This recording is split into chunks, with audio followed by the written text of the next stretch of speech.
The hermit lived in A would which he never, the hermit lived in A would, एक जो साधु था जो जिसके बारे में राजा ने सुना था, वो एक जंगल में रहता था, विच ही नेवर लेफ्ट, जिसको उसने कभी भी नहीं छोड़ा, यानी कि हमेशा ही वो जंगलों में रहता था।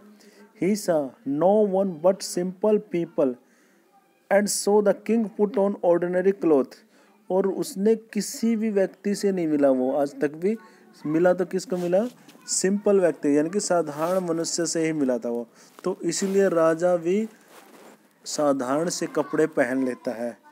Before he reach the hermit, before he reach the hermit's हट, हर्मिट्स हट का मतलब क्या है, साधु की कुटिया तक पहुंचने से पहले the king left his horse, राजा ने क्या किया, अपने घोड़ों को छोड़ दिया, अपने घोड़े को छोड़ दिया, विद हिज बॉडीगार्ड, अपने बॉडीगार्डों के साथ, एंड वेंट ऑन अलोन, और अकेला ही चल पड़ा हर्मिट से मिलने के लिए।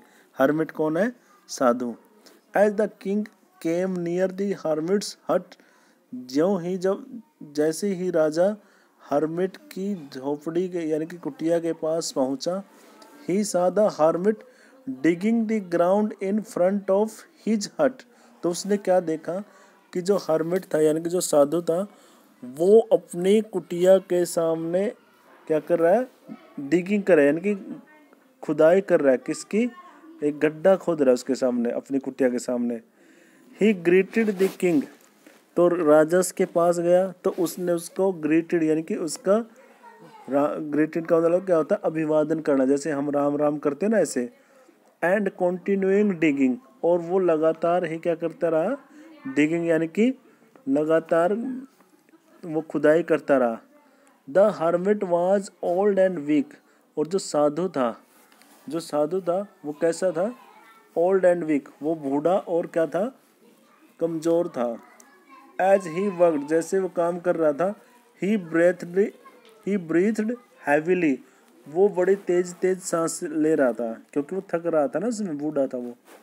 The king went up to the hermit, राजा हर्मिट के पास गया और उससे बोला, I have come to you, कि मैं तुम्हारे पास आया हूँ, वाइज हर्मिट, बुद्धिमान साधु, to ask you to answer the 3 questions, आपसे पूछने के लिए 3 सवाल।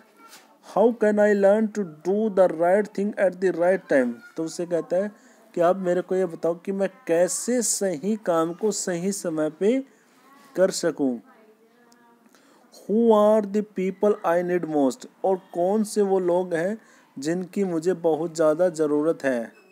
And what affairs are the most important, और कौन सा कार्य सबसे ज़्यादा ज़रूरी है मेरे लिए। The hermit listen to the king, साधु ने राजा को सुना, बट डिड नॉट स्पीक, लेकिन वो बोला नहीं। And he went on digging, और वो खुदाई करता रहा। You are tired said the king, राजा ने से बोला कि आप थक गए हो। Let me take the spade and work in your place, मुझे यह स्पेड यानी कि स्पेड का मतलब होता है कसी, मुझे यह अपनी कसी दो। And work in your place, आपकी जगह पे मैं काम करूँगा, यहाँ पे मैं खुदाई करूँगा, ठीक है। थैंक्स सेड द हर्मिट, राजा ने बोला उसको धन्यवाद आपका। Giving the king his spade, उसको वो स्पेड देते हुए। Then he sat down on the ground, और उसके बाद वो किस पे बैठ गया, जमीन पे बैठ गया। When the king had dug 2 beds, जब राजा ने 2 बेड खोद दिए, he stopped and repeated his question, यानी कि 2 फुट गहरा गड्ढा खोद दिया, तो उसने दोबारा से अपने सवालों का रिपीट किया, यानी कि दोबारा दोहराया उसके सामने। The hermit gave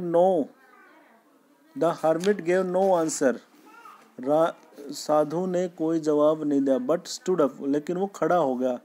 stretching out his hand for the spade and said, now you are rest and let me work, उसने अपना हाथ आगे बढ़ाते हुए हर्मिट ने बोला कि ये कसी मेरे को दे दो, तो थक गया होगा, ठीक है, और तुम रेस्ट करो, मैं खुदाई करता हूँ। But the king did not give him the spade, लेकिन राजा ने उसको कसी नहीं दी एंड कंटिन्यू टू डिग, और वो लगातार खुदाई करता रहा।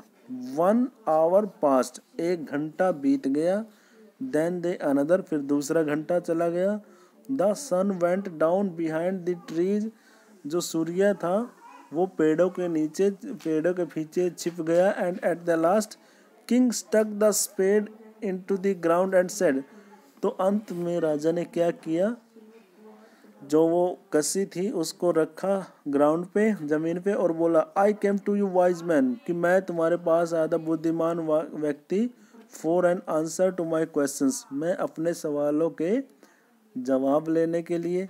If you can give me no answer, अगर आप मुझे आंसर नहीं दे सकते, tell me so and I will return home, तो मेरे को बताओ तो मैं चला जाऊंगा।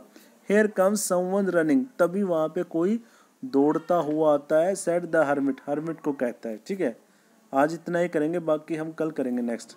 ठीक है।